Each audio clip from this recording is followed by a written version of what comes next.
Buenos días, bienvenidos a una nueva edición de los Seminarios Internacionales de Frontera de las Ciencias Materiales. Hoy además es un día especial para nosotros porque vamos a iniciar una nueva etapa emitiendo en directo estos seminarios, así que desde aquí damos la bienvenida a todos los que estáis conectados.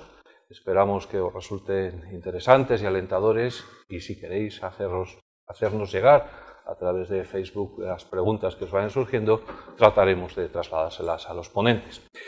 Hoy vamos a hablar algo muy interesante y es de cómo los materiales perduran, o dicho en forma negativa, cómo no se rompen. Para hablar sobre esto tenemos con nosotros a dos personas, Alfonso Fernández Cantelli, del Departamento de Construcción y Ingeniería de Fabricación de la Universidad de Oviedo, y va a hablar sobre entallas, fractura en entallas, la segunda parte, una charla anteriormente, y en este caso va a hablar sobre la aplicación del modelo local generalizado en el análisis de fractura y fatiga en entallas. Alfonso es ingeniero industrial por la Escuela Técnica Superior de Ingenieros de Bilbao, Universidad del País Vasco. Luego estuvo trabajando en Zúrich, en Suiza, entre el periodo 70-75, del 75 al 78, pues estuvo en varias empresas, Sener y Eicisa, en Vizcaya, como calculista en una oficina técnica, y a partir del 79 volvió como investigador al ETH de Zúrich, realizó su doctorado que terminó en 1981 bajo la dirección del profesor Enrique Alarcón en esta universidad, y a partir de ese momento se incorporó como profesor a la Universidad de Oviedo. Ha realizado estancias en varias universidades a lo largo de todo el mundo, en Washington, en Bochum, en Fraunhofer Institute, y es autor de más de 300 publicaciones científicas. Sus líneas de trabajo se centran sobre todo en la fractura y en el cálculo probabilístico de fractura y fatiga, materiales metálicos, poliméricos y hormigón. Y luego pues tendremos también con nosotros a Miguel Muñiz Calvente, que es ingeniero industrial, en este caso por la Universidad de Oviedo, y máster en ingeniería mecatrónica por la misma universidad, y bueno, es investigador y estudiante de doctorado, y hasta el momento pues ha realizado varias estancias en la Universidad Politécnica de Valencia, en la Universidad de Oporto, y es autor de 7 artículos internacionales dentro del JCR, y sus líneas de trabajo pues coinciden en parte con las de Alfonso, como es lógico. Y yo no quiero entreteneros más, así que os dejo con ellos. Agradeceros que estéis aquí, bienvenidos, y el tiempo es vuestro. Muy bien. Muchas gracias, José Ignacio, por la introducción. Es un honor dar una charla en esta Escuela Técnica Superior de Ingenieros de Caminos, Canales y Puertos, que en la época nuestra era la única escuela de ingeniería civil en España, y como tal un mito, o sea, el poder estar aquí dando una introducción sobre este tema de fractura en entallas. Lo que pretendemos es dar una alternativa en el procedimiento de cálculo de fatiga en el tema de entallas, donde puede haber diferentes métodos, podemos decir, por ejemplo, pues el de distancias críticas, y nosotros lo que pretendemos es aplicar una metodología nueva, que es el modelo local generalizado. Vais a ver el procedimiento que se va a seguir, con la ventaja de que no es solamente específica para el problema de entallas, sino que es general en el cálculo de fractura y de fatiga y de realmente cualquier otro problema, siempre que se cumplan un par de condiciones que son el tema de independencia estadística entre los resultados que estamos obteniendo y el principio del eslabón más débil. Bueno, todo esto se enmarca dentro de una red sistemática española de fractura en tallas, donde estamos varias universidades, entre ellas la Politécnica de Madrid, Cantabria, la Politécnica de Cataluña, Universidad de Oviedo, y creo que dejo alguna más. Bueno, como índice, la introducción va a ser bastante larga, porque José Ignacio lo que nos pidió es que, dado que tenéis una formación bastante diferente, o sea, entre los asistentes, que diéramos, o sea, una formación básica de los temas que vamos o sea, sobre todo de la nomenclatura y de los conceptos que vamos a tratar, y para ello entonces creímos conveniente hacer una serie de reflexiones iniciales y luego ya pues pasar a la presentación del modelo probabilístico de fatiga, que es sobre el que vamos a sentar la base del cálculo de las entallas, y luego ya en la presentación del modelo local generalizado. A continuación se hace un ejemplo de aplicación de esas entallas y definimos un poco el trabajo futuro para que veáis, o sea, cómo el modelo nos permite también extender el procedimiento a otros casos. Y bueno, finalmente pues las conclusiones. O sea, lo que se pretende normalmente en los programas experimentales de ciencia de materiales es caracterizar esos materiales. Pero esa caracterización tiene que hacerse, o sea, mediante una definición probabilística de un valor crítico, o sea, lo que podríamos llamar un parámetro generalizado que tomamos como referencia y luego, o sea, entendido como una propiedad relativa al material. Bueno, entonces para satisfacer estas condiciones no solamente tenemos que hacer un programa experimental de ensayos y luego una adquisición de los correspondientes resultados, sino que hay que hacer un tratamiento estadístico consecuente y luego una interpretación probabilística de esos datos. Bueno, esto luego es lo que nos permite utilizarlo en lo que en un anglicismo se está llamando diseño, o sea, es decir, lo que llamamos realmente dimensionamiento, que en inglés es lo de design, o sea, tanto frente a un fallo en carga estática como en carga de fatiga. Entonces hay dos conceptos, o sea, dos factores que a nosotros, o sea, a lo largo de esta experiencia que vamos haciendo, nos resultaron interesantes. Lo primero es el concepto de transferibilidad. O sea, la transferibilidad es la posibilidad de transmitir o de utilizar resultados básicos obtenidos en un determinado ensayo para caracterizar el material, luego en el dimensionamiento de un componente que puede tener una geometría y tamaño normalmente diferentes, con una distribución de ese parámetro también no uniforme y que está sometido a cualquier tipo de carga. Y luego, otro aspecto importante es la dispersión de los resultados, porque esto es inherente a todo fenómeno y no hay manera de evitarlo. Pero, de todas maneras, lo que sí se puede hacer es relacionarlo con unos valores de las variables relevantes que intervienen en el modelo y luego poder reducirlo por medio de la consideración de un modelo adecuado o de un tratamiento también estadístico adecuado. Bueno, entonces, lo primero es, para garantizar la transferibilidad, o sea, lo que normalmente hacemos en un ensayo es determinar lo que llamamos la función de distribución experimental de fallo. Lo ponemos en inglés porque es que es un follón para nosotros andar cambiando la nomenclatura entre español e inglés. Entonces, siempre ponemos o sea, en este caso experimental, y luego failure, y luego CDF, que es función de distribución. Bueno, entonces, para garantizar la transferibilidad, no basta solamente con determinar la función experimental, o sea, porque esto es una condición necesaria, pero no es suficiente. Y entonces, si lo que pretendemos es hacer un dimensionamiento de componente, lo que tenemos que pasar es a la función de distribución primaria de fallo. Entonces, vamos a ver cómo se define esta función primaria de fallo para luego aplicarlo en un momento, o sea, con un modelo correcto, que queremos que el modelo local generalizado es correcto, y siempre, y ese es el segundo aspecto, elegir un parámetro generalizado adecuado. O sea, que son los dos factores. Primero, la función de distribución primaria y segundo, el parámetro generalizado.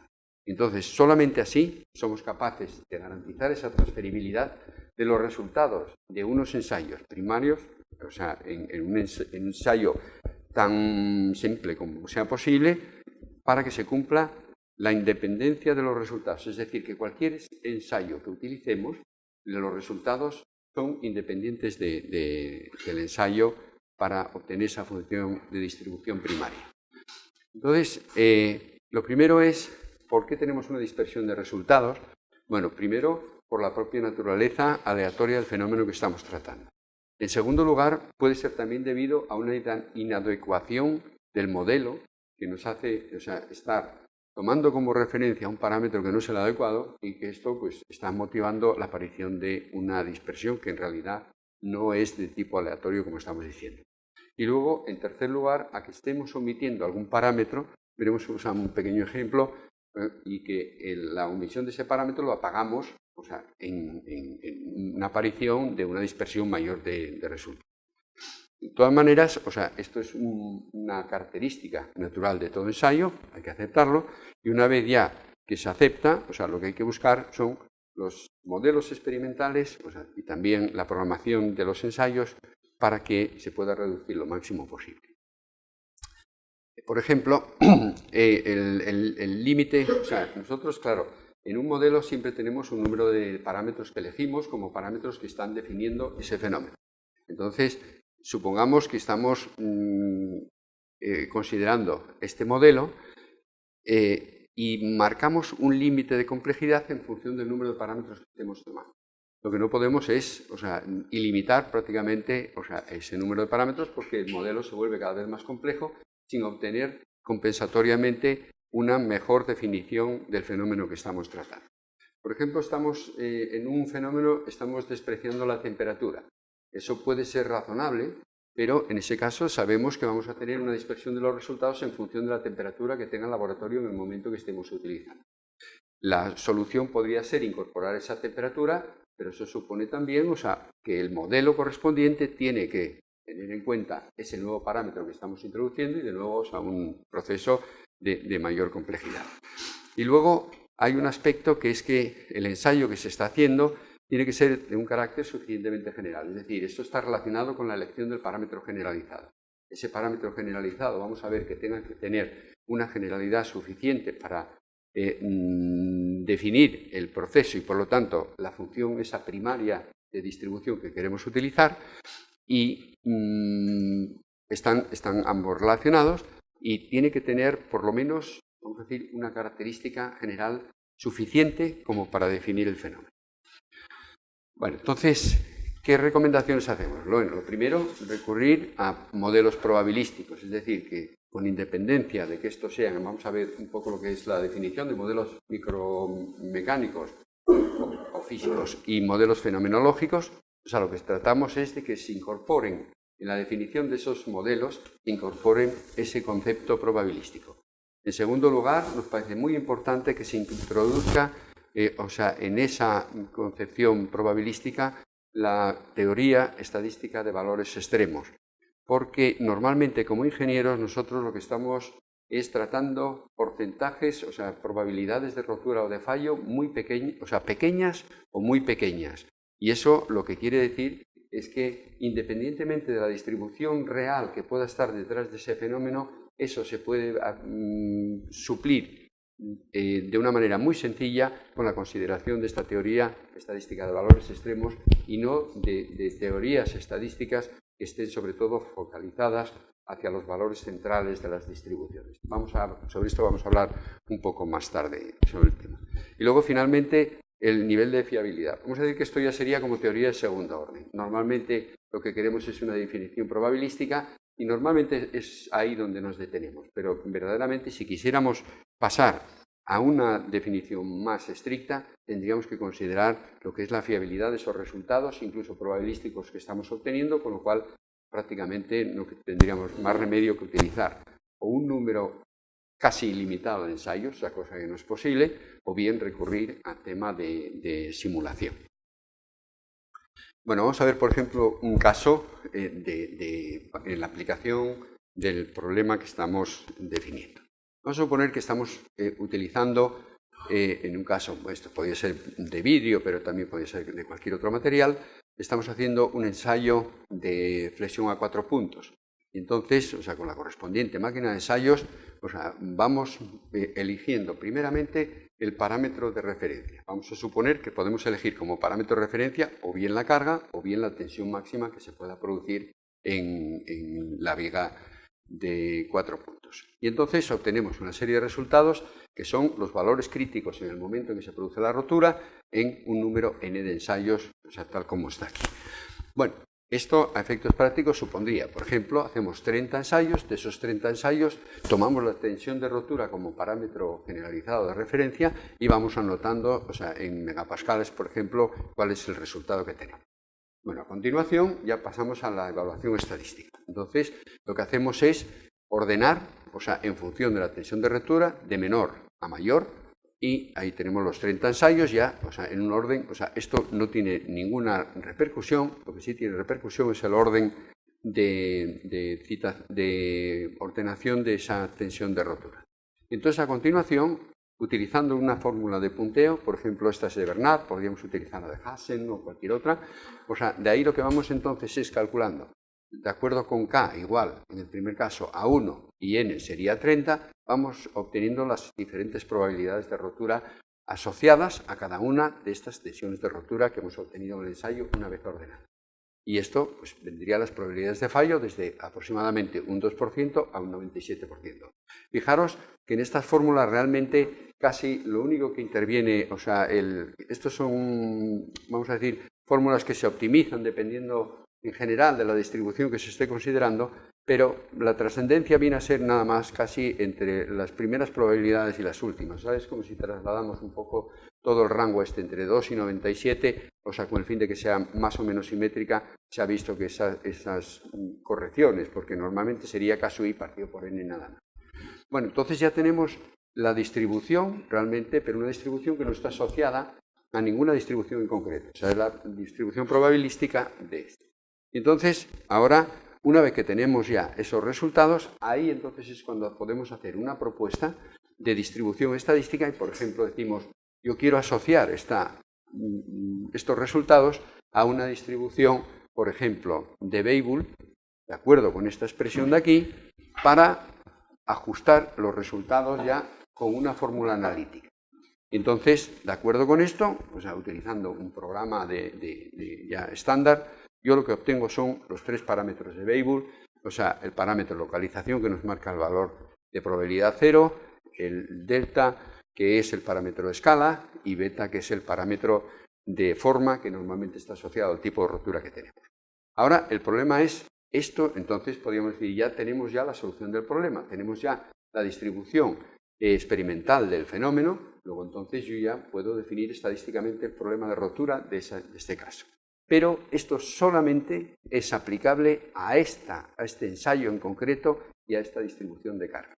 Si ahora, por ejemplo, quisiéramos predecir cuál es la rotura que podemos tener en el caso de una vigueta como esta, pero con una carga solamente en el centro, entonces no podríamos utilizar esa distribución. Lo que tratamos de que veáis es que ahora, a partir de esta función de distribución experimental, podemos obtener una función de distribución primaria que va a ser aplicable a este caso, a este o a cualquier otro en donde la distribución del parámetro sea no forzosamente la que estamos aquí considerando.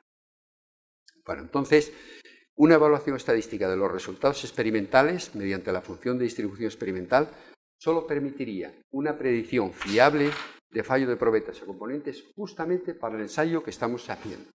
O sea que tendría que ser igual tamaño y geometría de la probeta, igual tipo de carga. Entonces sí, efectivamente, para un valor de la carga, en este caso de la tensión de rotura, podríamos predecir cuál es la probabilidad de que se produzca esa rotura.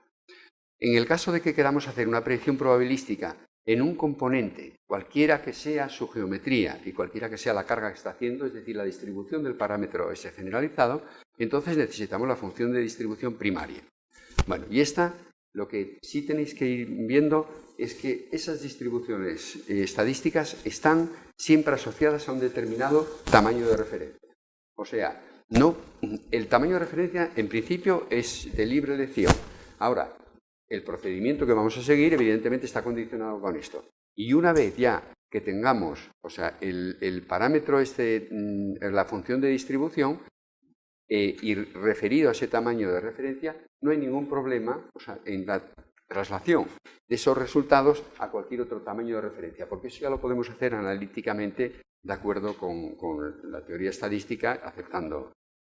Bueno, entonces, la función de distribución primaria representa la ley de distribución probabilística de fallo para un elemento de material con un cierto tamaño de referencia, como digo, que es arbitrario. O sea, quiero decir arbitrario en el sentido que lo podemos elegir. Ahora, una vez que lo elegimos, la función de distribución está asociada a ese tamaño. Sujeto, y eso sí, a una distribución uniforme del parámetro de referencia. O sea, fijaros que el problema que hay al principio es que en el caso de la flexión a 4 puntos tenemos una distribución de tipo trapecial. Si ahora pasamos a una distribución triangular, como era en el caso de la flexión a 3 puntos, entonces la distribución no es la misma. Entonces nosotros lo que queremos es que la distribución esta, o sea, la función de distribución primaria, esté referida a un tamaño determinado y esté referida a la distribución uniforme del parámetro de referencia. Bueno, entonces ya, una vez que tenemos eso, ya se puede determinar la probabilidad global de fallo de un componente o probeta, o sea, para cualquier tipo de carga, teniendo en cuenta que va a tener una distribución no uniforme del parámetro. Eso entonces se va a ver, como lo vais a ver luego, a través, primero, del cálculo de la distribución del parámetro de referencia, por ejemplo, a través de un cálculo por elementos finitos, y luego, en cada uno de estos elementos finitos, aplicar esta función primaria. Bueno, entonces, lo único que nos limita esto es la hipótesis de dependencia estadística, es decir, que los resultados no estén afectados en la vecindad del parámetro ese de referencia y luego que siga el eslabón más débil. Lo que estamos en este momento es tratando de ver si eso es posible aplicarlo cuando no se cumple el eslabón más débil y bajo qué condiciones. Pero eso es un tema que todavía no hemos sabido resolver. Bueno, y ahora unas reflexiones sobre los modelos fenomenológicos y micromecánicos. Normalmente, o sea, vamos a decir, el concepto de modelo micromecánico es como más científico y se basa en la descripción del fenómeno a partir de la formulación en base a leyes físicas básicas. Y los modelos fenomenológicos permiten, sin embargo, definir un proceso solamente a través de la interpretación de resultados experimentales sin entender lo que está pasando realmente bajo el fenómeno físico. O sea, por ejemplo, nosotros queremos saber cuál es la distribución de alturas en la población media de España. Entonces podemos seguir dos caminos. Uno, el modelo, en este caso físico, no sería micromecánico, es decir, cuáles son los parámetros que están jugando un papel.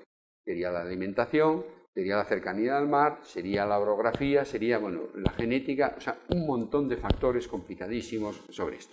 Y sobre eso nosotros pretendemos, luego ya, decir, en función de esto podemos predecir cuál es la altura del individuo.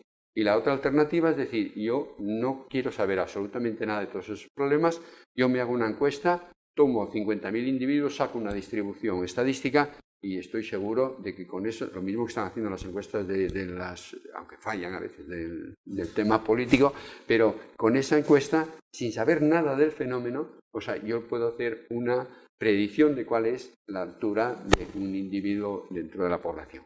Pero claro, eso quiere decir que en ambos casos yo tengo que hacer unos programas experimentales porque en el de modelos micromecánicos tengo que ajustar unos parámetros.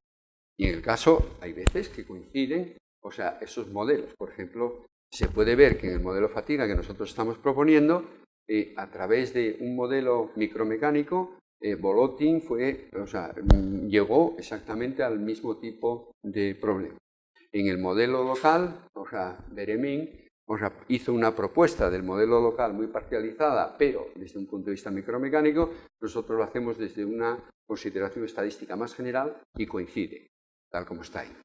Entonces, ¿cuál es la ventaja o el inconveniente de unos? Normalmente, en los modelos micromecánicos son más fáciles de manejar, pero tienen un inconveniente, y es que lo que no nos dan es la esencia del fenómeno, no nos dicen cuáles son los factores que están verdaderamente afectando al problema.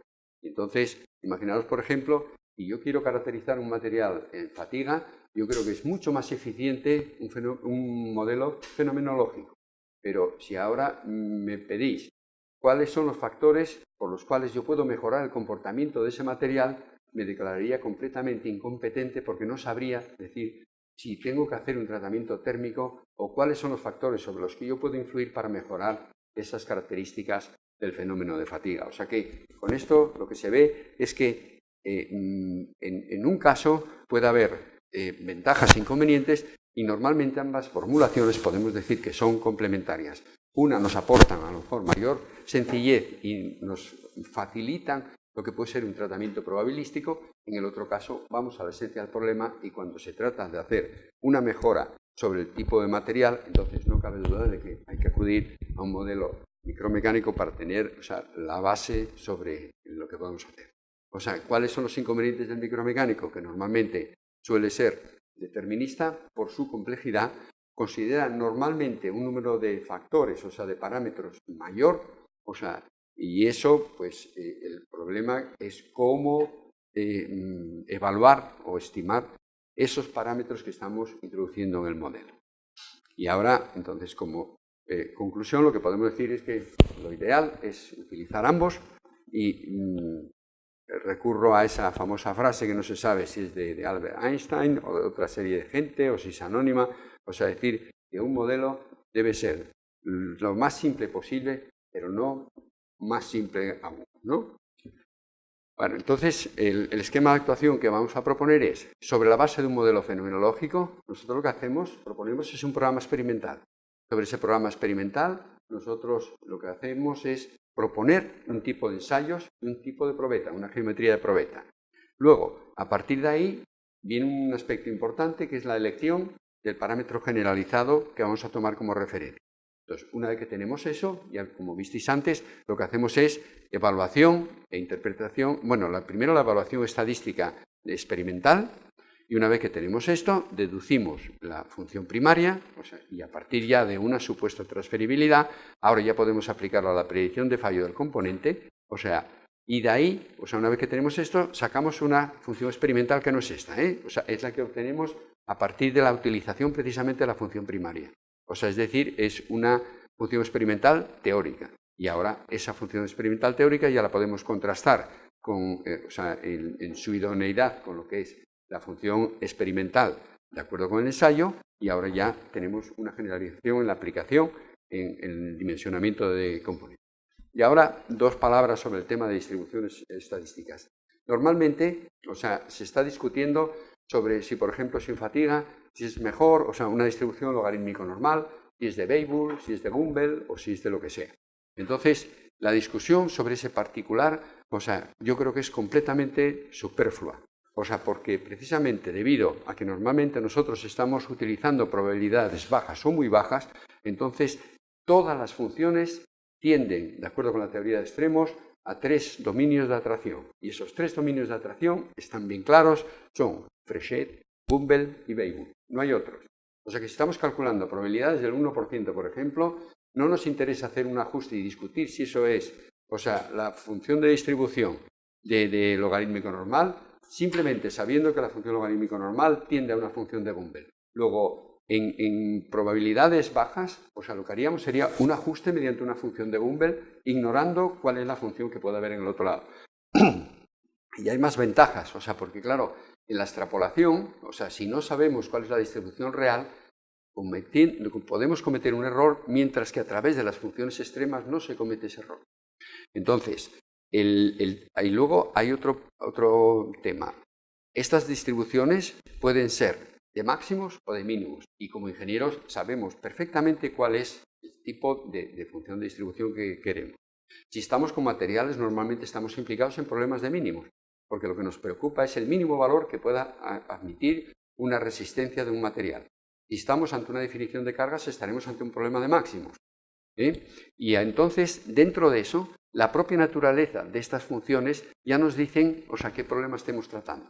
Si, por ejemplo, estamos con un problema de mínimos, entonces lo que hay que saber es si el valor ese mínimo está limitado o no. Y es la resistencia, evidentemente, está limitada. Entonces, quiere decir que no puede ser una función de Fréchet, porque una función de Fréchet lo que ocurre es que tiene un valor, curiosamente, aunque es de mínimos, tiene un valor definido máximo. Y luego se extiende hasta el infinito en mínimo. O sea, por lo tanto, no puede ser una función de Fréchet. Entonces, solamente puede ser una función de Weibull realmente. Y en esa función de Weibull, ¿qué me cambio aquí? En la... ¿Qué pasó?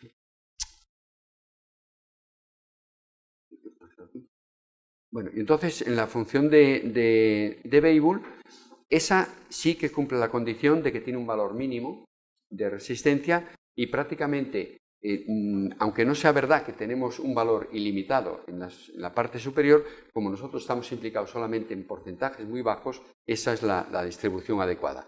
Luego, en condiciones determinadas se puede relajar, por ejemplo, cuando el valor del parámetro de forma es mayor que 6 o de 8, ya prácticamente la diferencia que pueda haber entre el valor de Gumbel y de Weibull es muy pequeña, y como Gumbel es una función de transición entre Fréchet y Weibull, o sea, se puede elegir perfectamente, porque luego puede tener una serie de ventajas, por ejemplo, cuando estamos relajando esas condiciones.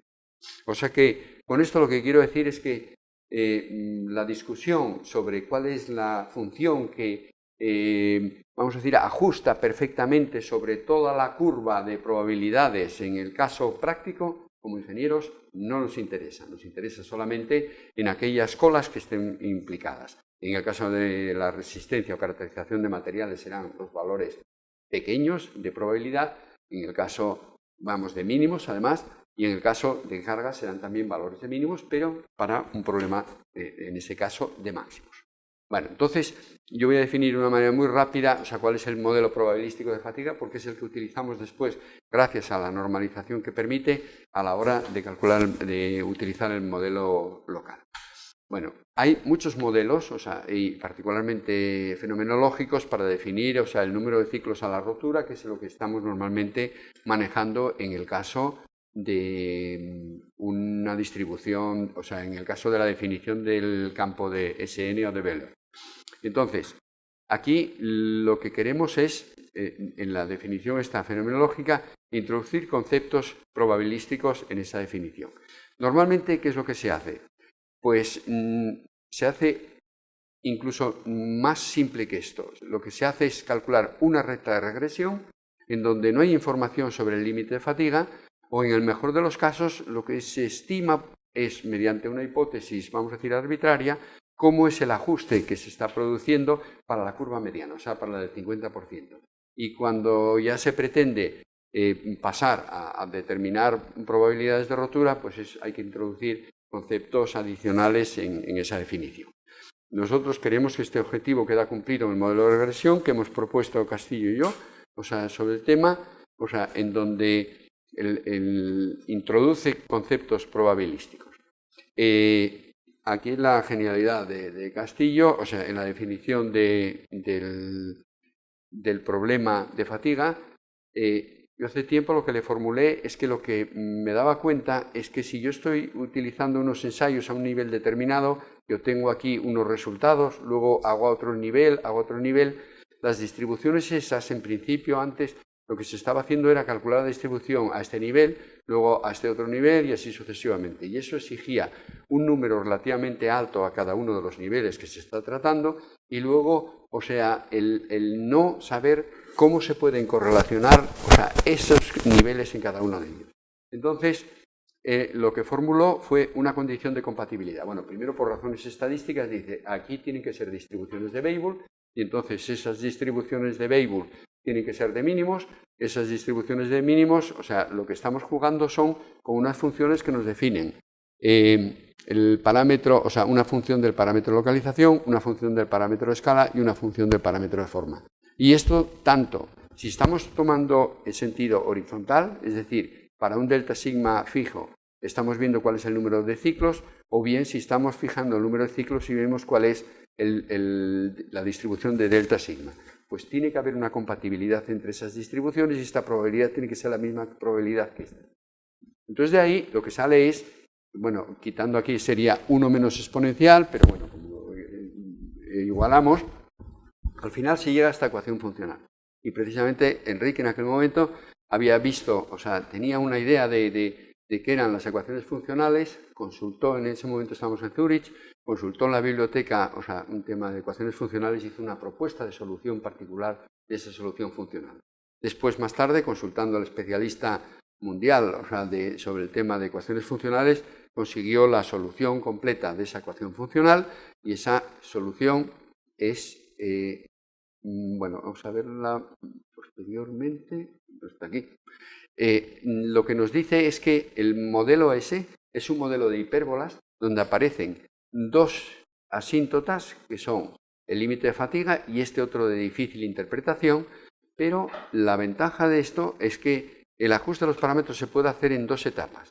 Y en la primera etapa lo que se determina es B y C y la curva mediana. Y entonces una vez que tenemos ya esa estimación, entonces a continuación se hace una segunda etapa de estimación de parámetros en los que se calcula ya mediante un método estándar los parámetros de Weibull. ¿Cuál es la ventaja de eso? La ventaja es que si nosotros consideramos esta variable normalizada, entonces resulta que lo que estamos convirtiendo es todo el campo Sn en una simple función de distribución. Es decir, que no depende la distribución que tenemos aquí, esta misma distribución es aplicable a cada una de ellas. Y los parámetros que se obtienen los parámetros de Weibull que se obtienen en cada uno de los niveles están correlacionados y quedan definidos por la función de distribución correspondiente a esa variable normalizada.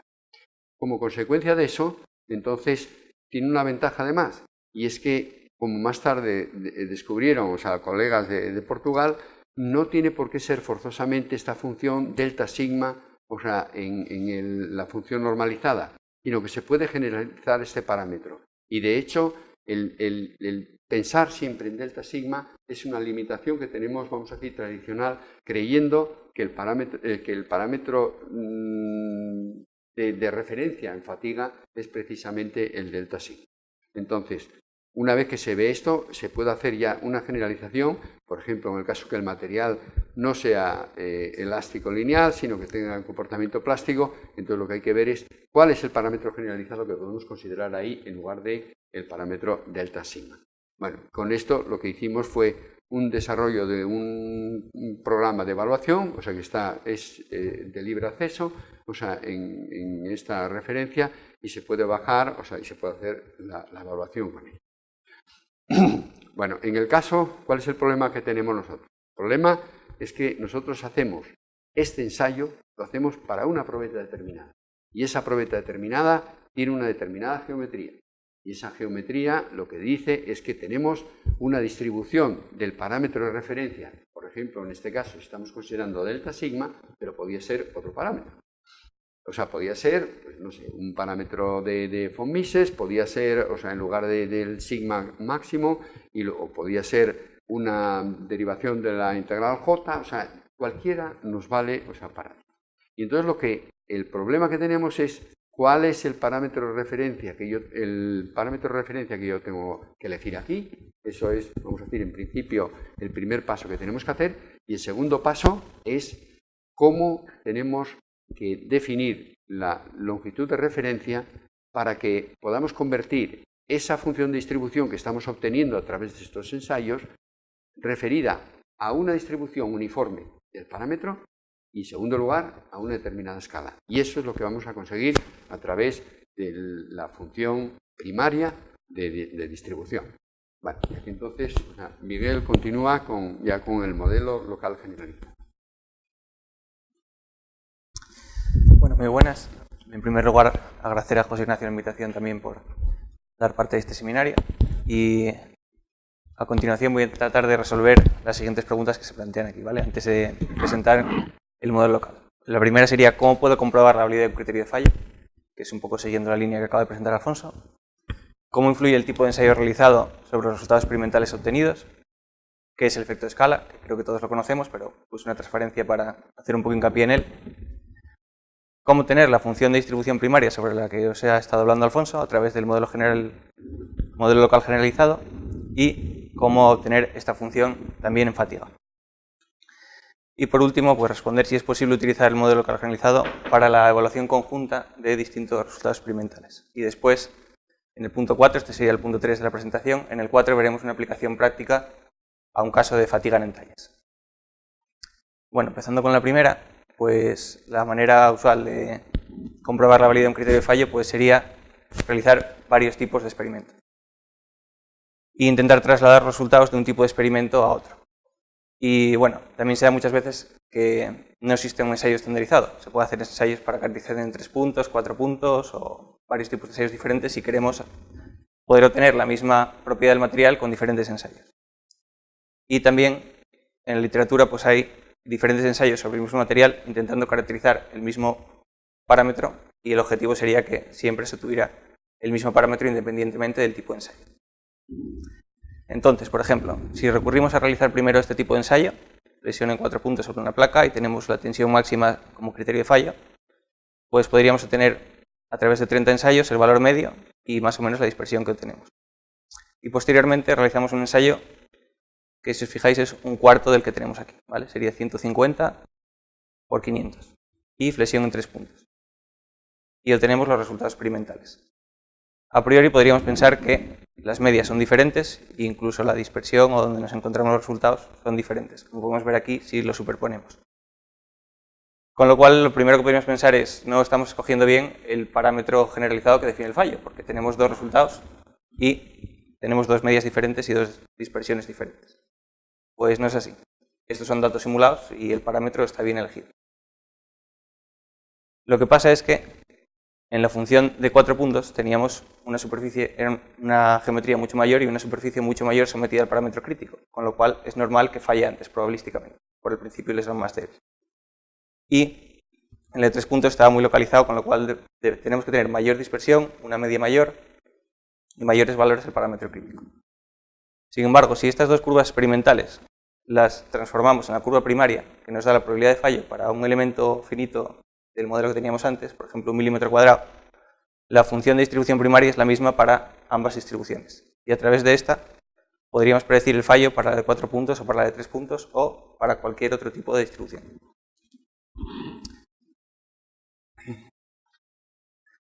Y un ejemplo práctico que hicimos en el laboratorio, no con datos simulados, sino esto ya real, pues fue hacer ensayos de flexión de anillos concéntricos sobre vidrio y de flexión en 4 puntos. Y queríamos comprobar la validez de dos criterios. Uno, tomar como parámetro generalizado simplemente la tensión principal máxima y otro, pues, una combinación de las tensiones principales máximas. Entonces, en primer lugar, hicimos los experimentos con los anillos concéntricos y ajustamos las curvas primarias. La verde sería con el criterio de la tensión principal máxima y la azul con el criterio de la combinación de las tensiones principales. Una vez que teníamos esa curva ajustada, antes de realizar estos ensayos, intentamos predecir qué iba a ocurrir con estos parámetros. Esta sería la predicción partiendo de la tensión principal máxima y la azul la predicción de la combinación de las tensiones principales. Y lo que podemos ver es que este criterio es mucho peor que este, ya que una vez realizados los ensayos, que son los puntos rojos, pues el azul se aproxima mucho más, ¿vale? Sin llegar a ser el perfecto, porque el perfecto sería la línea roja, que es el que ajusta perfectamente, pero con 30 ensayos estamos bastante cerca, ¿vale? O sea que sería una forma de comprobar, a través de ir a la función primaria y de la función primaria a otro tipo de resultado experimental, la validez del criterio de fallo. Bueno, creo que ya respondí a cómo influye el tipo de ensayo realizado sobre los experimentos. Pues en función de la escala que tengamos, si solo nos quedamos con la función primaria, con la función experimental, va a haber una influencia. Vamos a tener más dispersión, menos dispersión, mayor media, menor media. Sin embargo, si recurrimos a una función primaria, no hay ninguna influencia del tipo de ensayo. O sea que nos podemos ir olvidando de lo que es un ensayo estándar. Podríamos estar ensayando siempre componentes reales con geometrías complejas, que si somos capaces de saber el parámetro que define el fallo y deducir la función primaria, vamos a poder pasar de un componente real y una geometría compleja a otra sin problema. Bueno, ¿qué es el efecto de escala? Vamos a poner el ejemplo más sencillo que pueda haber, creo yo. Imaginar que tenemos 5 eslabones de una cadena y los ensayamos y obtenemos, pues, para cada uno un parámetro crítico. Aquí tenemos del parámetro crítico el valor 20, 18, 25, 29, 23. Y la media, que es lo primero que calcula todo el mundo, pues sería 23. ¿Vale? Si hubiésemos ensayado los 5 eslabones unidos, ¿qué habría pasado? ¿Habría roto a 23? No. Habría roto a 18, que es el peor de los 5, obviamente. ¿Vale? Con lo cual, la media que calculamos antes ya vemos que no nos sirve para nada, ¿vale? Y partiendo de la información anterior, ¿cuál sería la probabilidad de fallo de la cadena sometido a un GP igual a 20? ¿Vale? Pues si recurrimos a la función de distribución que podríamos ajustar con estos 5, pues el de 20 supone aproximadamente un 20% de probabilidad de fallo. O sea que cada uno de los eslabones tendría un 20% de probabilidad de fallo. Y si combinamos las probabilidades de supervivencia, no las de fallo, productorio de la supervivencia, 1 menos ese productorio, sería la probabilidad global de fallo de esta cadena, ¿vale? O sea que tendríamos un 67,2% de probabilidad de fallo de la cadena. A pesar de que solo estamos con el GP 20, que está por debajo de la media, pero la probabilidad de fallo ya está en el 67 y la probabilidad local es de 20, ¿vale? Pues esto es lo mismo con un modelo en el que no tengamos la misma probabilidad en todos los elementos finitos de un modelo de elementos finitos, o tengamos una distribución uniforme. Siempre que podamos determinar cuál es la probabilidad de fallo de uno de los elementos, podremos combinar de todos los elementos que hay en el modelo. Y eso es lo que hacemos con la función de distribución primaria de la matriz. Bueno, el objetivo del modelo local generalizado es, como ya os dije, transformar cualquier tipo de distribución en la primaria y así poder pasar de la primaria al ensayo que os ponía Alfonso de 3 puntos, 4 puntos o cualquier otro tipo de ensayo. Y este es el proceso iterativo que tenemos que hacer para pasar esos datos experimentales a una función primaria. El primer paso sería pues, ir al laboratorio y registrar, pues, por ejemplo, carga que tenemos en la máquina en el momento del fallo y el desplazamiento. Y vamos a suponer que estamos pues, con una probeta compartible. Posteriormente, pues, mediante elementos finitos o una ecuación analítica, sacar cómo es la distribución local de ese parámetro que nosotros estamos definiendo en cada elemento de nuestro modelo y también el tamaño de ese elemento, porque según si el tamaño del elemento es más grande o más pequeño, tendrá más probabilidad de fallo o menos.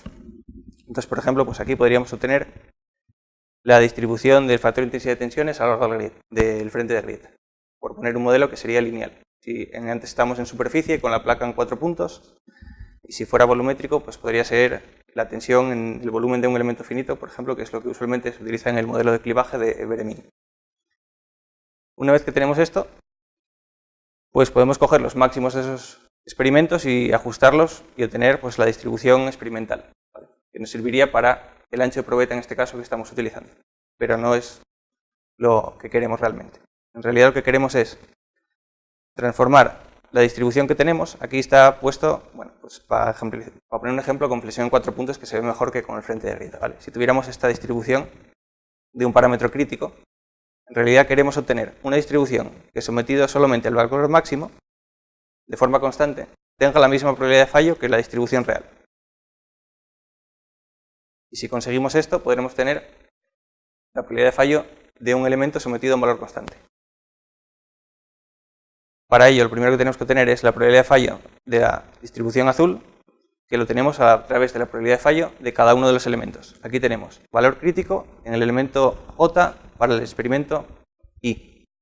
Y el tamaño de cada uno de los experimentos, esto es conocido, y el tamaño de referencia de la función primaria, que solemos coger pues, 1 milímetro lineal, 1 milímetro cuadrado o 1 milímetro cúbico, depende del parámetro que estemos usando. Y los parámetros de Weibull que serían conocidos en la iteración anterior. Como estamos en la primera y no los conocemos, suponemos unos aleatoriamente y comenzamos el proceso iterativo. Bueno, una vez que sabemos la probabilidad de todos los elementos, principio del eslabón más débil, obtenemos la probabilidad integrada, que sería la probabilidad de la función azul, y un tamaño equivalente que tiene la misma probabilidad de fallo con los mismos parámetros, pero solamente sometido a la tensión máxima. Y una vez que sabemos el tamaño equivalente que acabamos de estimar, pues solo tenemos que ajustar los parámetros de Weibull. En este paso los ajustamos, en este paso los suponíamos. Entonces entramos en un proceso iterativo en el que vamos comparando los parámetros que ajustamos con los que habíamos supuesto para la estimación del tamaño equivalente. Simplemente estos se va actualizando la probabilidad integrada y se va actualizando los tamaños equivalentes. Con lo cual, al final, tendremos una función que nos da la probabilidad de fallo de un elemento finito y que nos permite calcular la probabilidad experimental que habíamos obtenido en el laboratorio. Y esto ya nos serviría para cualquier tipo de experimento. O sea que una vez que tenemos esta probabilidad, función de distribución primaria, iríamos a hacer otro experimento y a partir de ella predecir si el modelo, si el parámetro generalizado que nosotros consideramos es el adecuado. Bueno, ¿se puede pasar esto a fatiga? Pues como nos presentó antes Alfonso, en realidad con el modelo de Castillo y Cantelli, el parámetro de fallo, V, es una normalización entre el parámetro que rige la rotura, que suele ser delta sigma o delta epsilon o el mismo asymptote, entre ese parámetro y el número de ciclos. Y esta combinación nos da un solo parámetro de daño, V. Y también se basa en la función de Weibull. Con lo cual es bastante parecido a lo que nosotros estábamos haciendo antes, un único parámetro y función de Weibull. Y también podemos introducir en este modelo el factor de escala. Es decir, para probetas más pequeñas obtendríamos valores de V más grandes. Esto sería una probeta de un tamaño intermedio y esto una probeta grande. Y las curvas se desplazan hacia la derecha cuanto menor es el tamaño de la probeta, ¿vale? En probabilidad. Con lo cual, simplemente tendríamos que seguir el mismo proceso iterativo, pero integrando un punto más, que sería la optimización de los parámetros B y C, las dos asíntotas, pero el modelo es igualmente aplicable, ¿vale? Y la última pregunta, que si es posible utilizar el modelo local para la evaluación conjunta de varios programas experimentales. Volviendo a un ejemplo parecido al anterior, en el que teníamos dos tipos de probetas, pues obtendríamos resultados experimentales y dos curvas que si el parámetro generalizado está bien escogido, tienen que o ser la misma o parecerse mucho. ¿Vale? Parecerse mucho porque solo serían exactamente la misma si hacemos el infinito número de ensayos con los dos tipos, y no solamente se van a parecer razonablemente.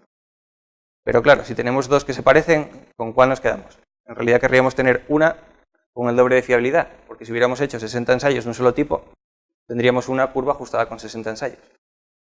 Bueno, pues en el proceso que os mostré anteriormente se puede meter un paso adicional, que sea transformar los dos tipos de ensayo a la vez a un único tamaño de referencia y sobre ese hacer el ajuste. Con lo cual obtenemos una fiabilidad mayor, aunque hayamos utilizado varios tipos de ensayos diferentes. Lo cual es muy útil porque en la literatura es bastante común encontrar, por ejemplo, ensayos que se quiere ver cuál es la influencia del espesor en probetas compact tension. Pero en cada una de ellas hay 3, 2 ensayos, 4, y es muy difícil en 4 ensayos saber la dispersión de ese parámetro. Sin embargo, si llevamos todos los espesores a un espesor común, en este caso creo que puse espesor igual a 10, podríamos ajustar todos los experimentos a una curva función de distribución y después ver cómo es la función de distribución para distintos espesores el factor de intensidad de tensiones. Esta sería la curva de 50%, 95% y 5%. Y bueno, vemos que los ensayos pues caen dentro siempre de los márgenes que estamos estableciendo, y este sería el incremento del factor de intensidad de tensiones no debido a la constricción, sino debido simplemente al efecto de escala. Y bueno, podríamos hacer lo mismo, este es otro ejemplo con presión en 4 puntos, ¿vale? En este caso utilizamos la integral J y teníamos 4 espesores diferentes y 6 resultados en cada espesor, ¿vale? Y bueno, aquí también está dibujada la curva del 0% de probabilidad de fallo, que sería una línea, y la del aproximadamente 100%, que es 99,999% de probabilidad de fallo. Y también vemos que los resultados pues caen siempre dentro de lo que se predice con la evaluación conjunta, ¿vale? Y vamos a pasar ahora al ejemplo de aplicación en entallas. El año pasado estuve 3 meses en Portugal y me plantearon pues, este problema. Hay un puente en Fao, al norte de Portugal, hecho de acero, y me preguntaban si es posible tener la probabilidad de fallo de las uniones remachadas existentes en el puente, pero sin realizar los ensayos de las uniones remachadas, realizando un ensayo mucho más sencillo. O sea, obtener el campo SN de este tipo de experimentos sin realizar ese tipo de experimento. Y bueno, lo que pensé es, podemos extraer partes del puente de Fao porque está en rehabilitación, hacer probetas estándar y a partir de esas probetas estándar intentar predecir qué pasaría pues, en esas probetas remachadas. Hicimos los ensayos con las probetas estándar y ajustamos la función de distribución primaria de esas probetas para un tamaño de referencia que en este caso pues, coincidía con la superficie que había entre los rodillos, en la parte plana. Y digo la superficie porque vamos a suponer que vamos a calcular la vida en iniciación de la probeta y se va a iniciar siempre en la superficie de la probeta, ¿vale? Por eso no estoy cogiendo el volumen de los elementos, sino la superficie. Posteriormente, una vez que teníamos ya con estas curvas ajustadas a partir de los datos experimentales, podemos obtener cuál es la probabilidad de fallo de un elemento finito en un modelo de elementos finitos. Con lo cual, modelamos, en este caso 1/8, porque hay varias simetrías en esta pieza del modelo, y vamos aplicando distintas relaciones de tensiones en un modelo de elementos finitos y viendo cuáles son las tensiones locales y cuál sería la combinación, en este caso en V, con el modelo de Castillo-Cantelli, de la tensión aplicada y el número de ciclos, hasta llegar al 5% de probabilidad de fallo, 50 o 95. Y hacemos este modelo para varios niveles de tensión y obtenemos las curvas completas de 5, 95 y 50% de probabilidad de fallo.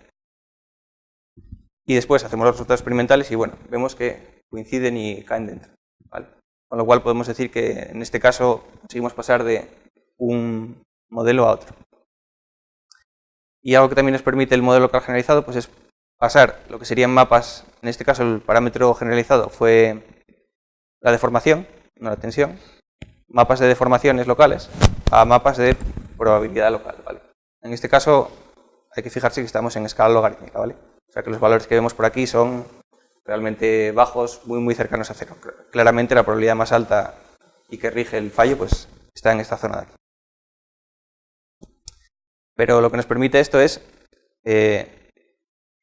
en un proceso de optimización de un componente, pues ver realmente qué partes del componente tienen alguna probabilidad de fallo. Aquí las partes negras tienen 0% de probabilidad de fallo. Y sin embargo aquí pues no es tan fácil de ver en un mapa de deformación, ¿vale? O sea que siempre tendríamos que tender a realizar diseños en mapas de probabilidades de fallo y no en mapas de tensiones o deformaciones. Sin embargo, los mapas de probabilidad de fallo no nos dan la probabilidad global del componente directamente, porque localmente vamos a ver probabilidades de fallo muy pequeñas, 0,001, 0,1, pero la probabilidad global, combinando todas las probabilidades locales, pues alcanza un valor alto en algunos casos, ¿vale? En la gráfica que veíamos, pues por ejemplo, era la gráfica del 5% de probabilidad de fallo de un componente, de ese componente. Con lo cual tiene que ser una combinación entre el mapa de daño local y, a través del principio del eslabón más débil, la probabilidad global de fallo. Y bueno, en cuanto a líneas futuras o presentes que estamos desarrollando ahora, también en relación con entallas, pues la tenacidad aparente del material de una entalla, pues con el principio de la teoría de distancias críticas se puede calcular a través del radio de entalla y la longitud característica del material basándose en la teoría de distancias críticas, ¿no?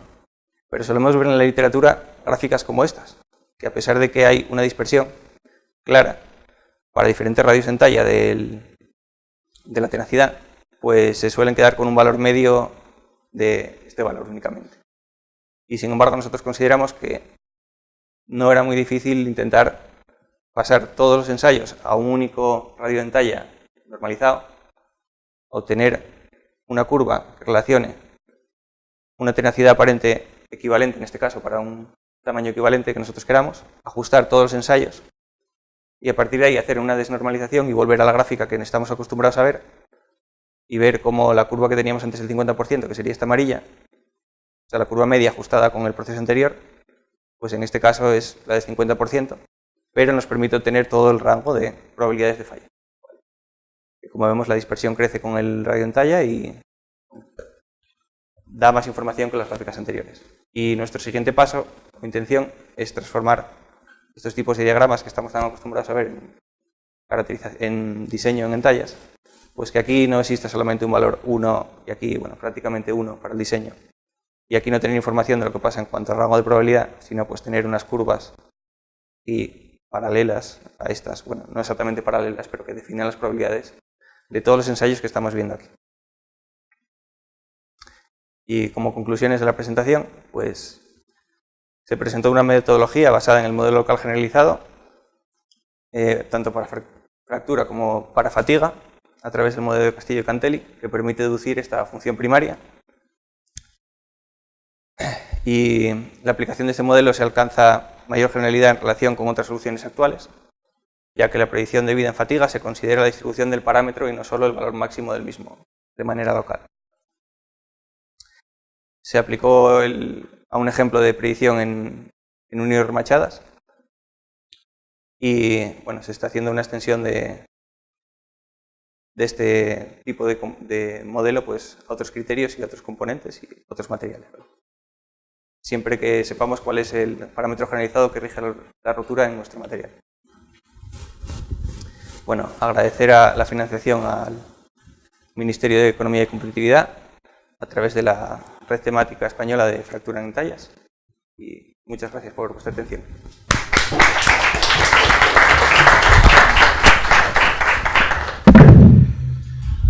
Muchísimas gracias por vuestra interesantísima charla y por contarnos todo lo que estáis haciendo y tenemos tiempo para algunas preguntas, así que os animo a realizarlas.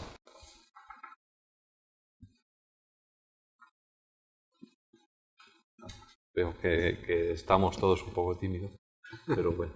Yo os quería preguntar, estos modelos, ¿existe alguna limitación para algún tipo de material concreto en el que uno de los puntos claves de vuestros modelos es el eslabón más frágil? Pues no funcione exactamente como la hipótesis está reflejando. ¿Respondes tú? Sí, o sea, evidentemente, o sea, la condición esta puede venir, o sea, no es que se exija que sean modelos elásticos, sino que cumplan la rotura, es decir, que la rotura del primer elemento sea la rotura del conjunto. Entonces, incluso materiales elastoplásticos se puede aplicar, y de hecho lo estamos haciendo con materiales elastoplásticos. Donde encontramos la limitación es cuando tenemos, por ejemplo, materiales cuasi frágiles, porque entonces la rotura de un elemento no conlleva forzosamente la rotura, o sea, de un elemento no lleva, por ejemplo, un elemento finito no conlleva la rotura del conjunto. Entonces ahí suponemos que sí hay otro concepto de escala, y ya pueden ser los modelos, pues eso, de planas, de hélices, de Bazant o de otros, ¿no? Entonces la cuestión es, por ejemplo, en esos casos, materiales también que normalmente creemos que hay alguna posibilidad, o sea, de que quede reflejado eso en materiales, o sea, en donde haya que aplicar un modelo cohesivo, ¿no? Pero en el resto no queda limitado a eso, a un material frágil o dúctil, o sea, en eso es perfectamente aplicable. Y precisamente lo que se ve aquí es que la generalización es posible también al caso de fatiga, siempre que se encuentre con un modelo que permita normalizar todo el campo SN. Y eso es lo que conseguimos a través del modelo que proponemos. Porque ese modelo entonces resume todo el campo SN como una función de distribución, y entonces el paralelismo con el caso estático es total. Si no hay esa normalización, no existe. Si quieres... Sí, no, estoy completamente de acuerdo. Muchas gracias. No hay más preguntas. Supongo que a todos os ha quedado claro, o que surgirán después porque no tarde en madurar todas estas cosas. Pues yo sí quería sí. Una última precisión, Por no supuesto. sé, quizá en la anterior, o sea, para que veáis en el tema, por ejemplo, de los resultados estos que tenemos aquí. O sea, fijaros que en la normalización, cuando tenemos diferentes probetas con diferentes tamaños, el problema es que hasta ahora lo que estamos pensando es que tenemos que hacer una evaluación en cada uno de esas clases del material, y lo que no podemos evidentemente es mezclarlas indiscriminadamente. Pero cuando se hace a través del modelo local, lo que se consigue es la evaluación conjunta. Pero fijaros que en esa evaluación conjunta, los valores que tenemos para las diferentes soluciones del problema anterior, o sea, que son el parámetro, el valor del parámetro, en este caso, la distribución de los resultados es bastante aleatoria. Es decir, que sería, por ejemplo, preocupante si los resultados de este parámetro de aquí se sitúan en una zona determinada de la función de distribución conjunta. Pero cuando estos parámetros están aleatoriamente, porque aquí veis que hay un resultado de este tipo, otro arriba, o sea, que están entremezclados entre ellos. Eso revela que esa, vamos a decir, mezcla conjunta que hemos hecho, o sea, realmente es aleatoria y responde al fenómeno. O sea, que no es el decir, bueno, yo mezclo ahora todos los parámetros, todos los resultados conjuntos, y entonces lo que me saldrá será una mayor dispersión, pero la puedo reflejar a través de una función de distribución. O sea, la forma de cotejar si verdaderamente eso es posible, o sea, si es aceptable, es también fijándonos en la distribución de los resultados que de alguna manera tengan esa aleatoriedad reflejada. Nada más que eso. Yo te quería, ahora que me he acordado, te quería hacer una pregunta que es una duda que siempre surge. Es cuando usamos todos estos modelos fenomenológicos que se basan en una estadística, uno se pregunta siempre ¿cuántos resultados tenemos que tener? Porque muchas veces el gran problema es que tenemos una cantidad de material muy pequeña que se produce en laboratorio y no podemos sacar muchas probetas. Es decir, ¿cuál sería el límite inferior del número de probetas? El superior, ya sabemos que cuanto más mejor va a encajar el modelo. Cuando estamos ante ese problema, yo me acuerdo esto de Sancho Panza, cuando le piden, o sea, en uno de los juicios que sea el juez de una reclamación de un sastre que hace unas capuchas, y entonces le habían encargado unas capuchas, le bajaron el precio y al final hizo unas capuchas pequeñas, ¿no? Y entonces, claro, cuando el otro fue a reclamar, decía, ¿tú qué querías? O sea, por el mismo precio, un montón de capuchas grandes, eso no es posible. Y esto nos pasa aquí con el tema de fatiga. O sea, nosotros con 10 ensayos normalmente ya estamos obteniendo perfectamente los parámetros de la distribución del campo SN. Pero claro, ahí entra, por eso había hecho el comentario sobre el tema de la fiabilidad. La cuestión ahora es decir, ¿qué garantía, o sea, qué nivel de confianza nos dan estos resultados? Y entonces la única posibilidad de ahí es utilizar un método como por ejemplo el Bootstrap, que lo que consiste es en una simulación a partir de esos primeros resultados. Y entonces de esa simulación es lo que nos da ya el campo del nivel de confianza.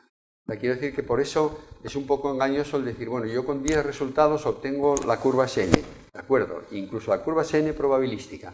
Ahora, el siguiente nivel es decir, ¿qué confianza me dan esos resultados? ¿Cómo puedo garantizar que verdaderamente si hago 100 veces esos ensayos con esas 10 probetas, que os esté realmente reflejando la curva SN comprendida entre los resultados que estoy dando? Y para eso es necesario recurrir a la simulación, pero el problema está resuelto. Otra cosa es que nos resulte muy duro a través de esa simulación ver que el campo SN está mucho más, tiene una posible dispersión mucho mayor que la que nosotros estamos obteniendo de la primera evaluación directa de los resultados experimentales. O sea que, pero digamos que para un valor razonable, fijaros que de momento hay mucha gente que está utilizando de resultados experimentales básicos una curva única del 50% para hacer luego un dimensionamiento de elementos estructurales o componentes mecánicos, ¿no? Y entonces podéis criticar lo que estamos proponiendo aquí por eso, porque nos falta todavía el nivel de confianza, que se puede incorporar, o sea que eso está resuelto, pero que normalmente no lo solemos hacer. Pero fijaros, eso en comparación con la práctica actual, que no se está teniendo en cuenta el efecto de escala, ni se está teniendo en cuenta la probabilidad, por lo menos al primer nivel que estamos obteniendo en la evaluación de los resultados. Muy bien, pues yo creo que lo podemos dejar aquí. Muchísimas gracias por habernos acompañado en este seminario. Estáis invitados para volver cuando deseéis, porque esta ya sabéis que es vuestra casa. Y muchos éxitos. Pues muchas gracias.